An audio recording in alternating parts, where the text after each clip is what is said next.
Hello, everyone. Hope you all are doing great. Welcome to today's session of Meet the Global Leader. Uh, this session is organized by School of Entrepreneurship Development. The objective of the session is to share insights, skills, and knowledge development journey of our guest speaker, honorable guest speaker, with the audience who are university going students in Bangladesh. Before graduation, we want them to develop skills, develop knowledge apart from their academic studies.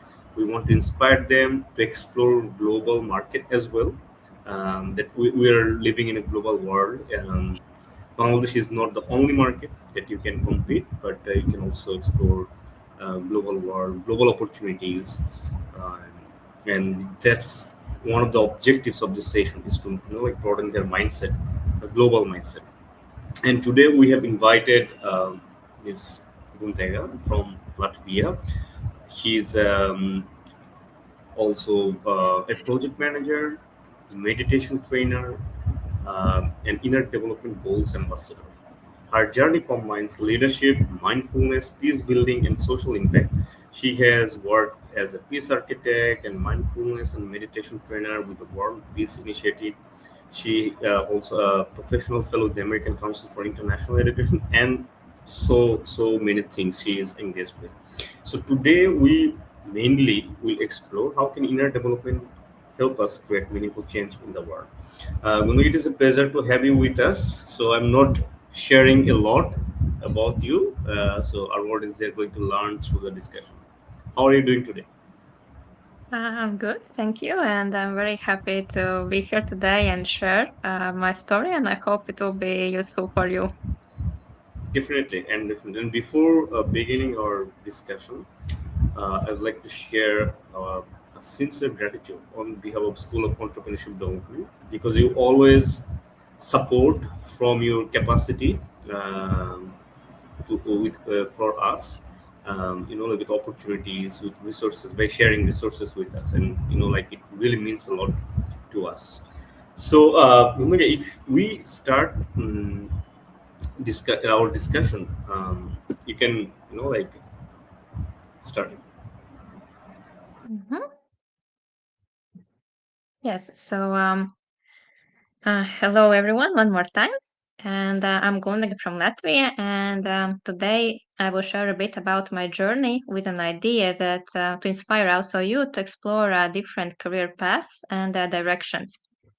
And so one quote I wanted to share is that I think that everything I have went through personally has impacted a lot my career path, and I think that is true for all of us that we put our emotions, our values, and experience in our path, and that shapes our choices.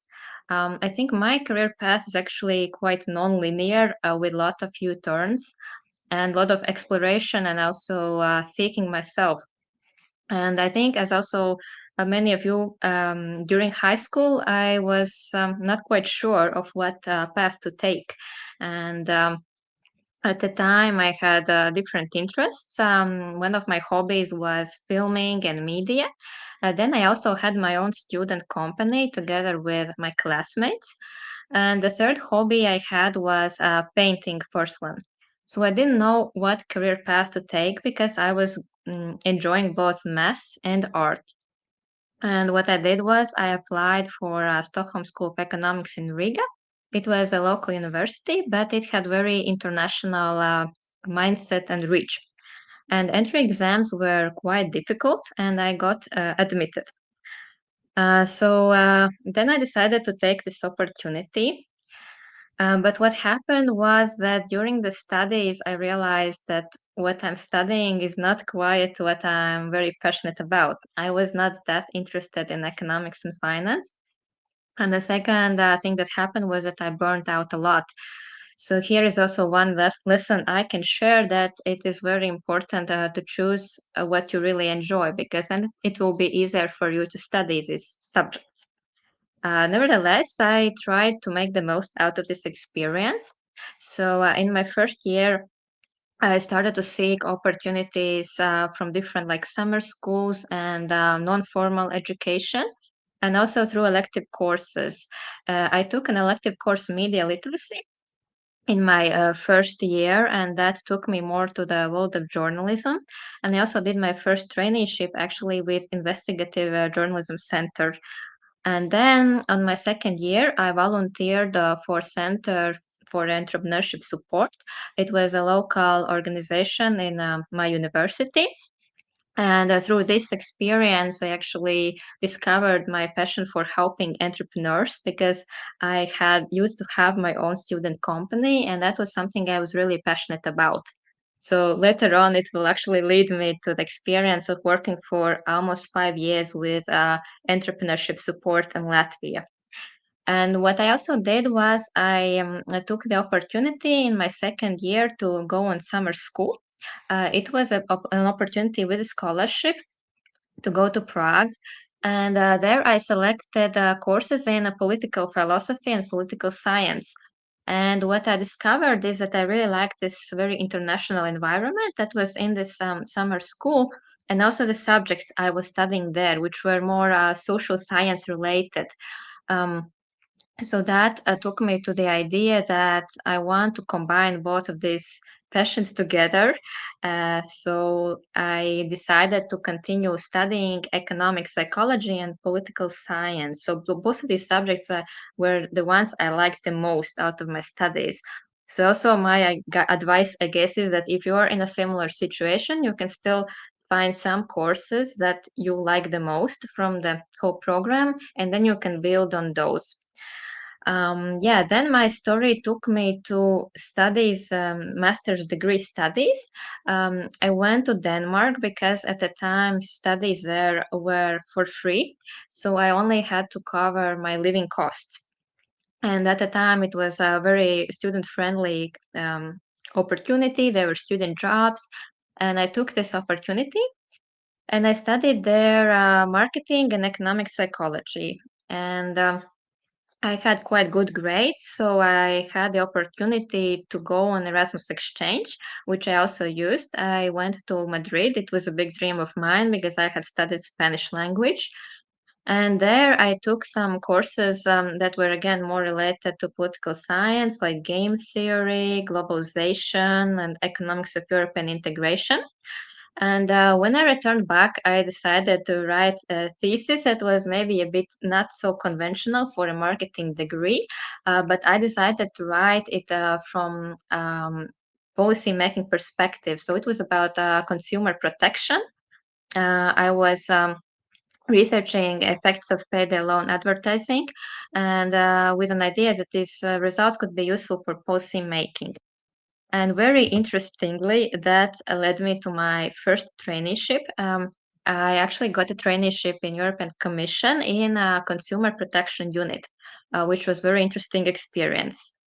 And during this time, I had, I guess it was a pure coincidence because it was 2019, and it was the first time when they introduced compassion and meditation training for public sector employees. It was from a university, Stanford Center for Compassion and Altruism Research, and it was first such a program, and I was in a unit that was trying it out. So it was very unique and interesting experience. And actually, 2 years before, I had started practice meditation in my to recover from burnout. So that was a nudge for me to continue explore this self-development area a bit more.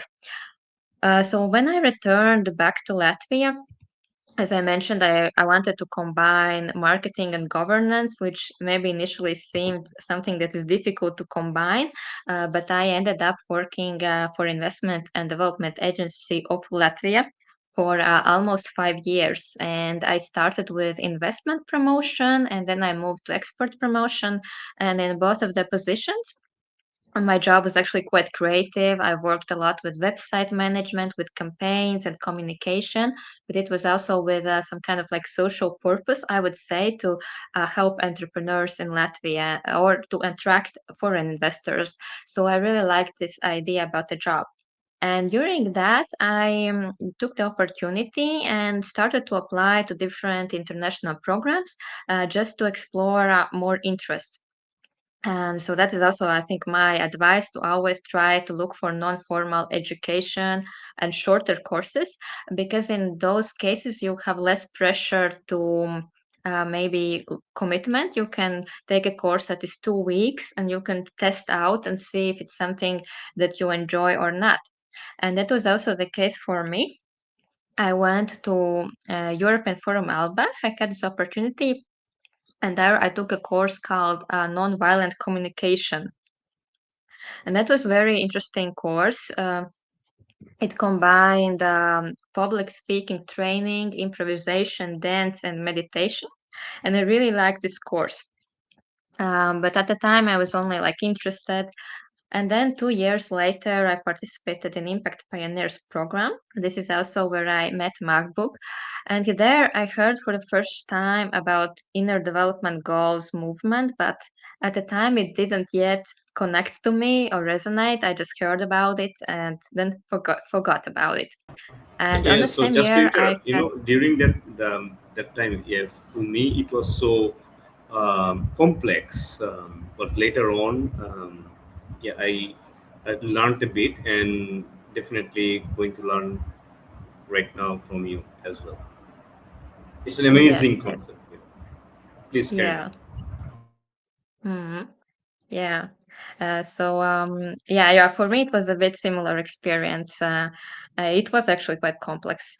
And at the same time, I had booked this training on the same year in Thailand. It was meditation teacher training. So I went there. It was also a global organization. They had trainers from all over the world, but mostly from Africa.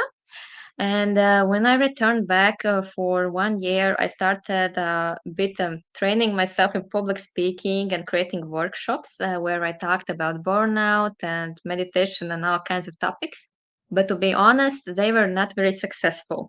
I had trouble attracting people to sessions, so I decided to give up on this idea and not continue. And then life took me back to inner development goals because, very interestingly, my organization at the time was going through a lot of reforms and restructurization and changes. And suddenly, for me, inner development goals was not only now a theory, but something I could apply in my practice. So I saw maybe things, how this theory could improve things in my organization. And I got really passionate about it. Um, and from there, I also learned about such a thing called Theory U, which I will also a bit talk about, but not much. But it also talks about organizational change and how a lot depends also on us people in organizations. So I felt like this was containing a lot of answers to what I was going through in my organization. So I got passionate about it and I thought, okay, I want to teach it to organizations. But I also understand, of course, that there's a lot of idealism, and a reality is that our organizations, especially governmental sector, is quite bureaucratical and quite top down, and it's difficult to implement new process there. But that was my idea, that I want to work on systems change. That's something now a very new direction for me that I'm still exploring, I would say. So yeah, as you see, my path is constantly evolving in life, and I'm trying out new directions, which I think is unconventional. But I encourage you to do the same. And at least for me, what has helped me is also understanding my inner landscape. And I also invite you to reflect a bit on what are your personal qualities that drive what you want to do in life. For me, for example, it has always been seeking deeper truth and higher meaning, and also trying to prove that I can do it. Because there have been moments when I thought I would not graduate, for example, from a bachelor degree studies. It required a lot of resilience, a lot of discipline, but there was that feeling in me that I want to prove that I can. And also, in a lot of life chapters, I would say it has been about letting go and then reinventing myself again, especially when I have went through difficulties. And also, I've been always very much driven by curiosity about different cultures. So that's why I always try to find these international programs and meet people.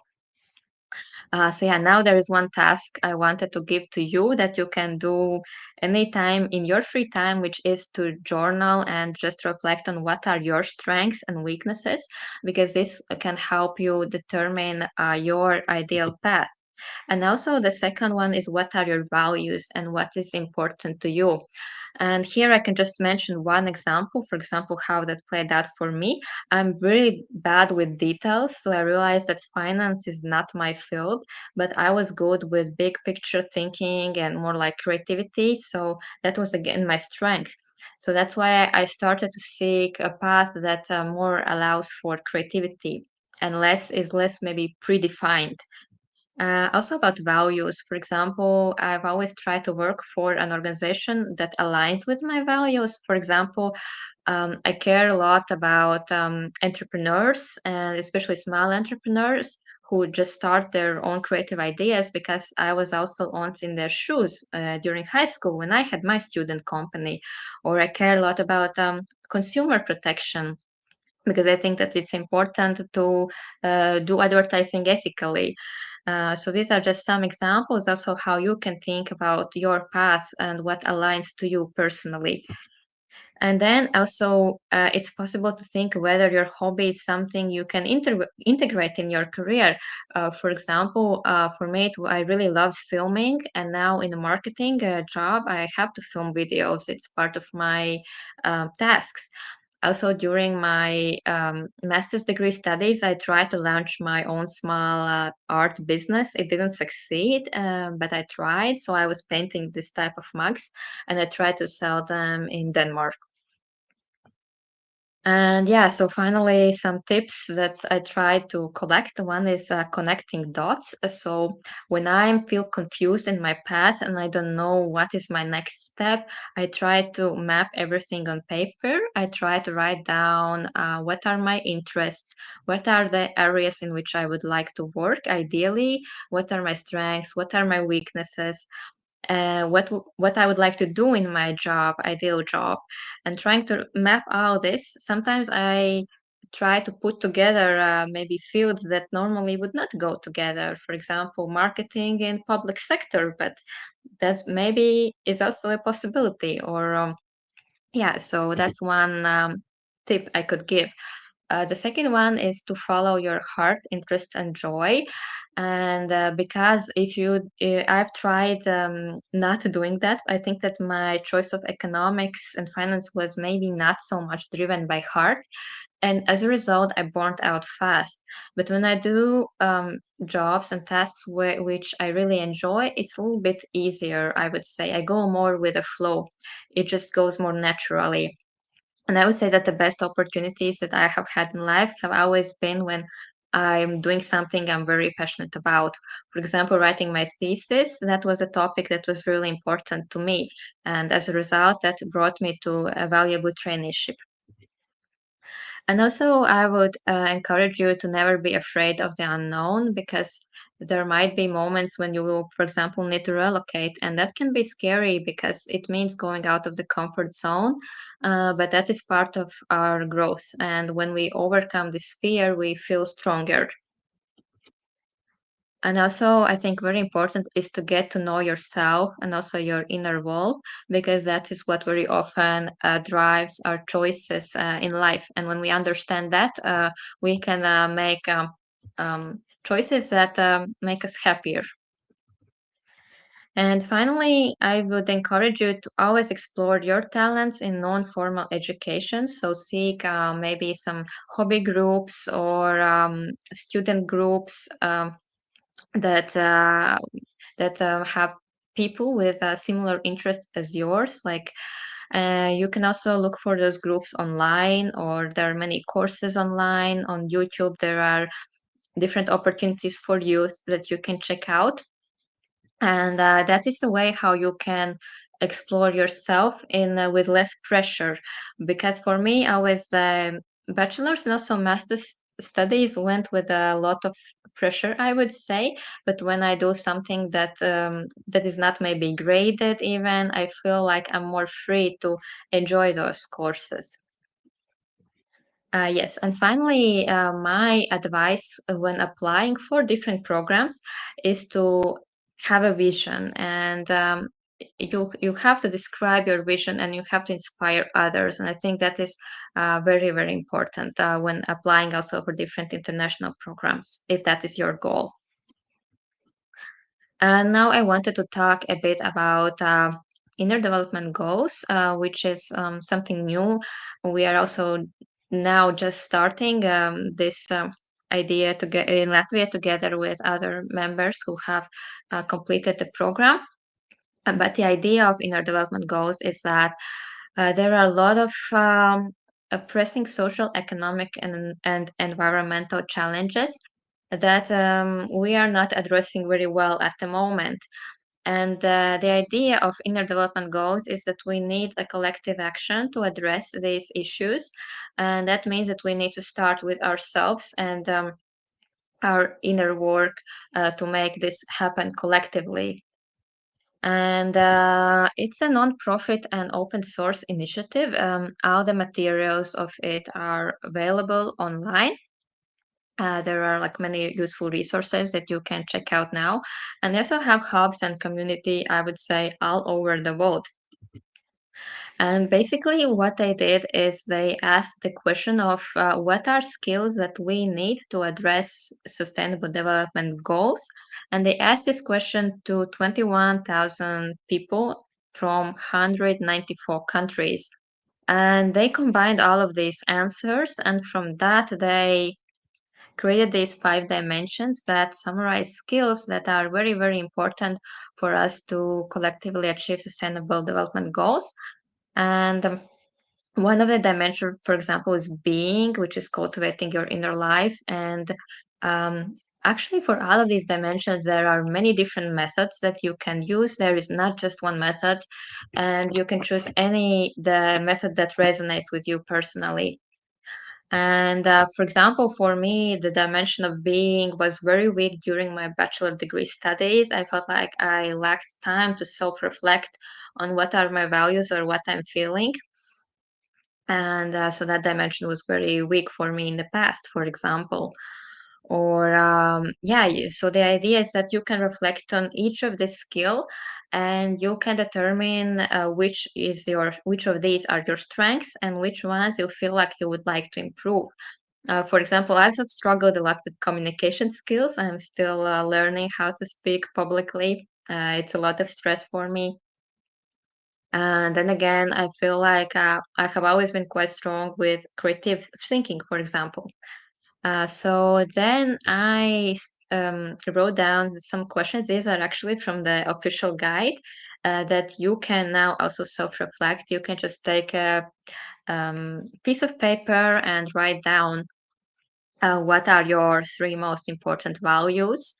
In what situations you feel maybe it's difficult for you to stay true to your values, how to remain open-minded when there are opposing views, what are your strengths and weaknesses, and what are you feeling at the moment, what are your feelings, thoughts, impressions. And I think that this is also very useful when trying to find your career path, because upon this you can build a direction that will be more will bring maybe more happiness. Then the second dimension is thinking.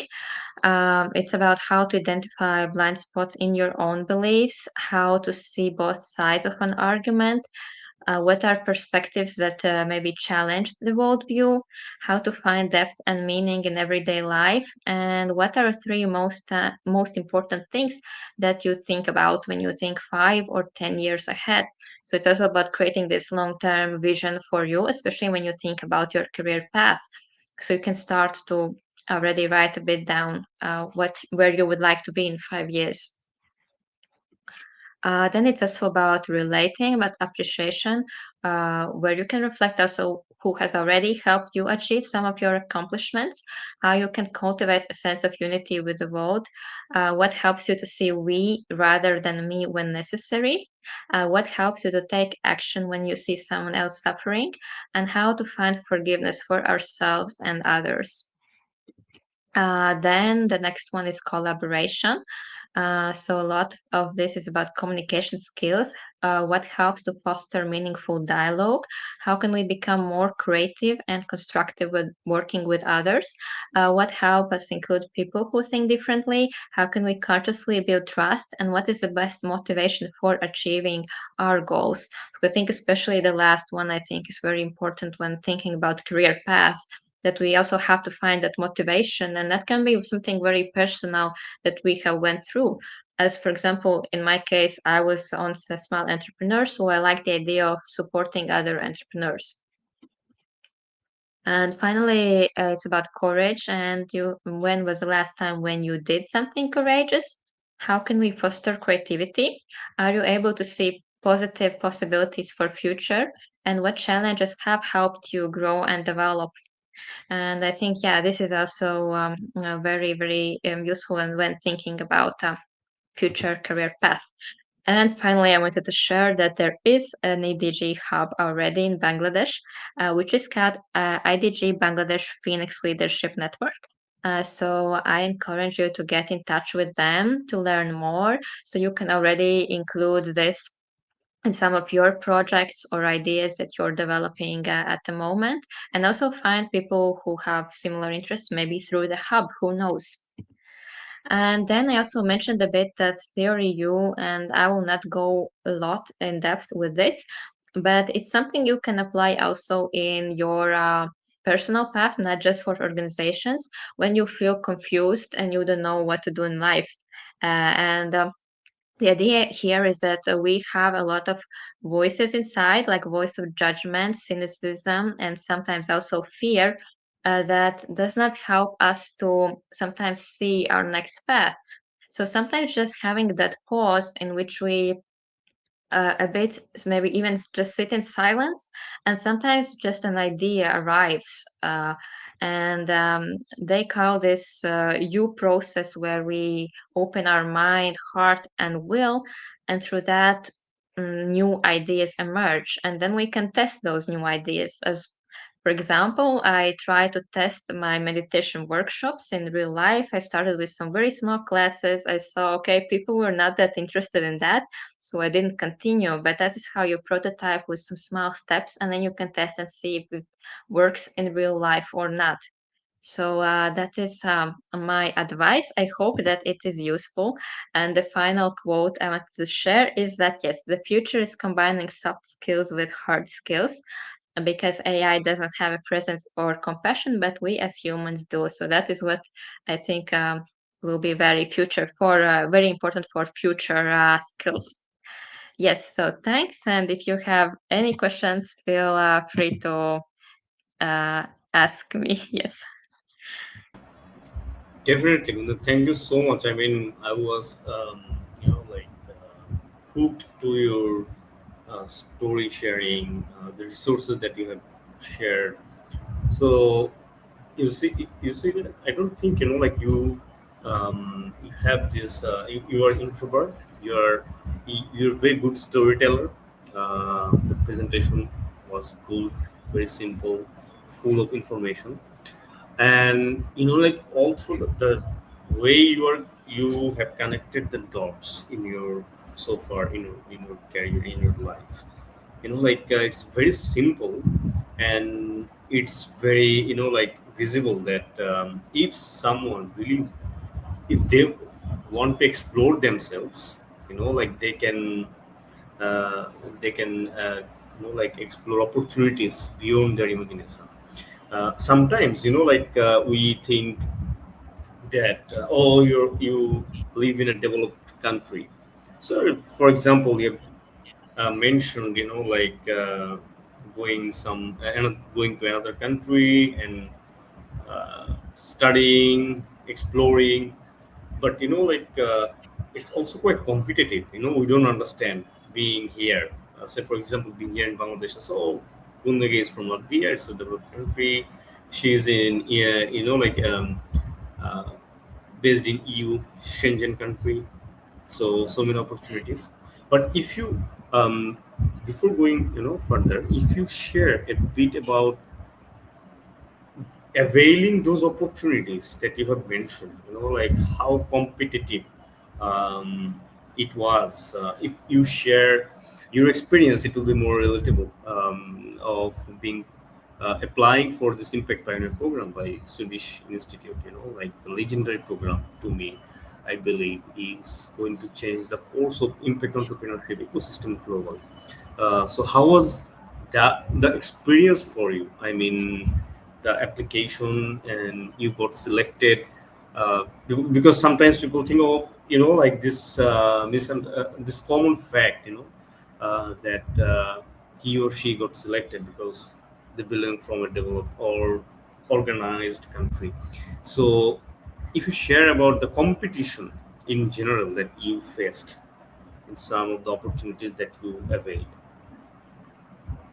Yes, I think that a lot of these programs have been quite competitive. I think the process has always been that the one thing I've done has been like a stepping stone for the next. So it's important to start, I think, with the vision and with an initiative that you start, and then on that you can build like your next steps. And I've always my tip for application is to yes, write from your heart and put your vision in that application, and then it will be successful. Absolutely. And in the beginning, you mentioned, like studying in few countries, exploring courses. So, like we are living in a global world right now. There are so many exchange programs. There are so many conferences, resourceful conferences. Um, so this inner development goal, like exploration, like knowing our life is a know thyself journey, continuously exploring ourselves. So how did you find that you have to go to Denmark to do that course? You studied economics, journalism, political science, social science. It's impossible if we think in the context of Bangladesh, because like here we say, oh, whatever. Say for example, I studied marketing. I had very few ideas about like how I'm going to implement those strategies, the theories that I am learning at the university. So I was confused. Very few industry academia collaboration opportunities to go to corporates and learn from them. But for you, how was the how did you get the call that I want to do it? Yes, good question. I think I was Thank you. looking also for a master's program that was without tuition fee. I was looking for yeah. So I think that's how I found this specific program. I was thinking about studying also maybe neuroscience at the time, not just marketing, but from everything I evaluated, that program seemed like the most logical option. Yeah, but it was very difficult actually to move to Denmark. It was not an easy Yeah. year, and that's why afterwards I returned back to Latvia. Great. And like you have also mentioned, um, you have shared some advices for the youth. So, um, like very common fact, I must say, gap that we've seen so far in our experiences so far. Like the very simple but a complex one. This, getting out of the comfort zone, because like sometimes there are organizations, these workshops, seminar opportunities are beyond their border, beyond their outside of the campus. So what we've seen, like students in most cases they don't want to go outside their campus. Maybe say for example Google, like is organizing a seminar, and then they will go. But like maybe if it is Microsoft or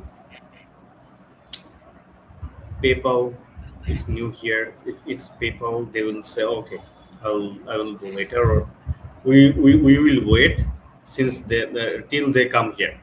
So like without if it's not for big brands, very few, they don't go outside their campus, and sometimes there are a lot of competitions, they don't participate. They think, oh, I'll do it next year. I'm just only in first semester or first year. I'll do it next year, and next year they think, oh, next year because I have 2 years, 2 more years left. It's 4 years bachelor's program here.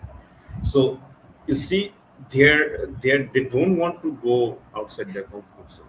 So if you share some examples, or few examples or one about you being out of your comfort zone, you what opportunity you explored. Um, well, I have to think of it. I think actually now public speaking is very out of my comfort zone. As you can notice, I'm not the most fluent public speaker, but I'm still doing that because I know that it's my weak point and I want to get better in that. So I always that's so my advice would be to still challenge yourself even if something seems hard or you're afraid of doing it, then try anyways. Absolutely, and yeah, we have learned a lot, and definitely, but as our time is limited, we want our speakers audience, sorry, we want our audience to explore more of our speakers profile. So we encourage them to um, view or do a research or communicate with our with Gundega via LinkedIn. If you have more questions, you can exchange your questions with her, and it's a good way to create a meaningful network. And if so, my last question is: if you were a student today, what would you do? Skills to develop skills and knowledge apart from academic studies. From academic stance, I think it's important to start with building the base in any profession, no direction that you want to start with the hard skills, with like building things like maybe if it's finance and economics direction, then the logical skills they are very important, or if it's creative direction, then starting to build your own creative ideas. But what I lacked during my bachelor studies, at least, was also balancing that with well being and not burning out, to finding the balance between working a lot and also finding a time for some quiet time. Yes.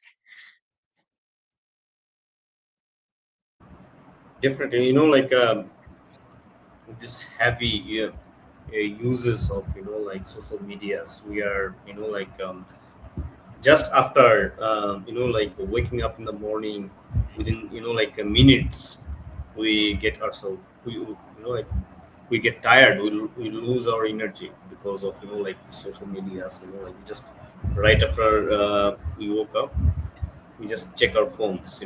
For students it's very alarming, I know. Because globally there have been some banning, like on use social media users, because that there is reason for that. So this is a, but if they use it in a positive way, they can like transform it into a meaningful journey to them. So definitely like take time, socialize, do some human interactions, spend time with friends, families, and definitely the more you explore, also not locally but also globally, you can continuously like push yourself out of your comfort zone, and definitely you can then experience the beauty of life. Gundega, thank you so much for your resourceful and valuable time, for sharing very informative information, the journey that you had so far. And on behalf of School of Entrepreneurship Development, we wish you very best of luck. And you are a good storyteller, and also you are so organized. You'll be a great public speaker, definitely. And thank you so much. We wish you Okay. very best of luck. Thank you. You have a good day. Bye bye. Have a good day. Bye.